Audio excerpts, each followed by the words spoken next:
Muito bem, pessoal. Prosseguindo aí. O agente especial Mike Gaeta entrou no comando do esquadrão contra o crime organizado euroasiático em Nova York no final de 2009. Na história local da cidade, cada esquadrão recebe uma numeração. C1, por exemplo, é a equipe que investiga os crimes de colarinho branco, e C13 é um dos vários grupos contra narcóticos.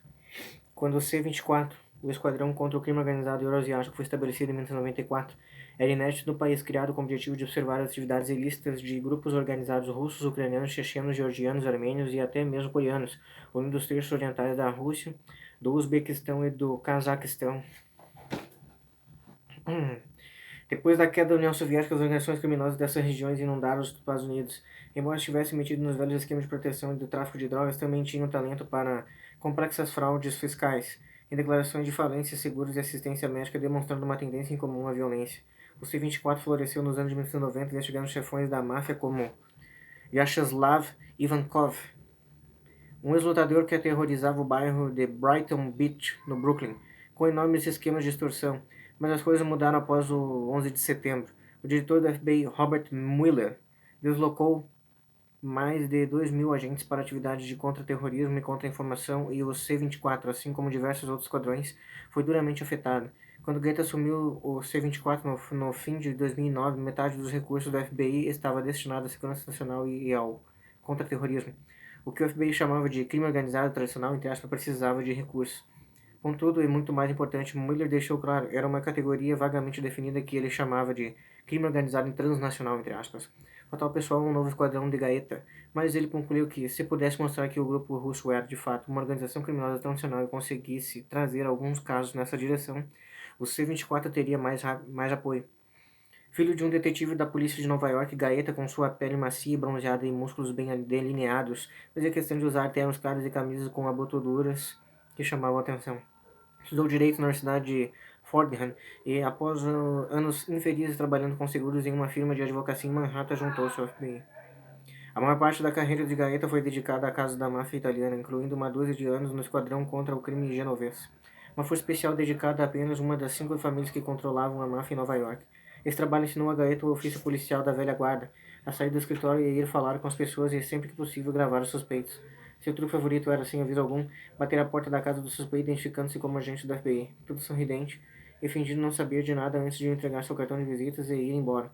O cara não tinha ideia de que o FBI já havia grampeado secretamente seu telefone e que as fitas estavam rodando para capturar a ligação desesperada que o suspeito com certeza faria pouco depois. Chefe, os federais acabam de passar aqui. O que nós vamos fazer? Gaeta chamava isso de cutucar a onça, entre aspas. Com o passar dos anos, seu discurso foi tomado por jargões da máfia. Às vezes soava como se ele visse tudo através das lentes que usava para prender pessoas com nomes como Cachorro-Quente Rataglia e Vincent Queixo, entre aspas, gigante. La Cosa Nostra era um mundo de Gaeta. Um mundo povoado por chefões, soldados, homens feitos e espertalhões que podiam passar 10 anos na cadeia tranquilamente. Hoje não falava uma palavra em russo, tirando uma breve viagem a Moscou na época em que era estudante. Ele pouco sabia sobre o país e muito menos sobre sua rede de criminosos, porém, Gaeta concluiu que não deveria ser muito diferente de investigar os chefões genoveses. Os criminosos o fascinavam e ele amava a adrenalina de persegui-los. Assim começou seu trabalho com a revisão dos casos abertos pelo C-24.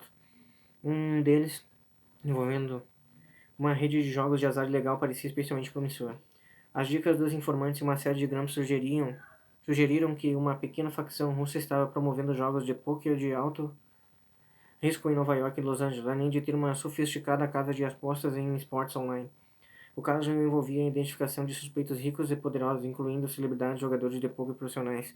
Contudo, a figura mais intrigante era Alinzhan Toktorov, nascido no Uzbequistão em uma família uigur.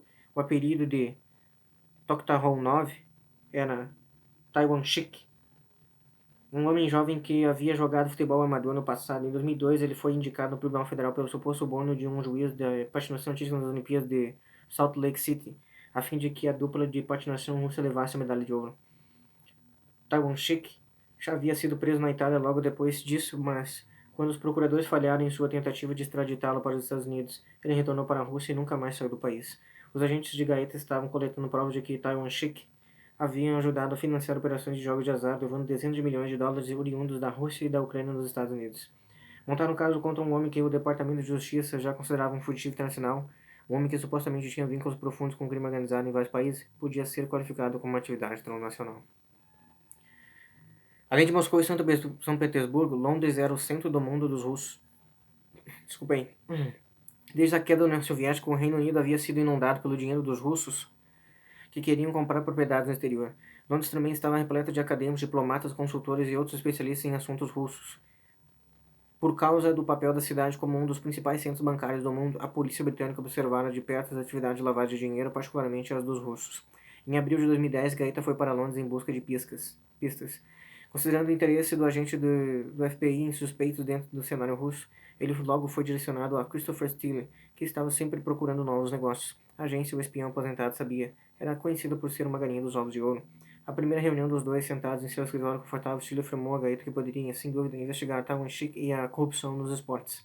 Então ambos prometeram manter contato. Apenas 2 meses mais tarde, Steele tinha algo mais quente em mãos: as informações que estava recebendo sobre a Copa do Mundo da Rússia e a FIFA. Jogos de azar online e salas de poker eram insignificantes perto daquilo. Tratava-se de subornos de alto nível, lavagem de dinheiro e outros crimes transnacionais. Exatamente o tipo de coisa pela qual Gaeta havia demonstrado interesse quando eles se conheceram. Então Steele contatou o agente do FBI para perguntar se, por acaso, ele visitaria Londres em breve. Ele queria apresentá-la a uma pessoa. Fechamos aí o capítulo 2, Cutucando a Onça. Vamos prosseguir a trama aí pro capítulo 3.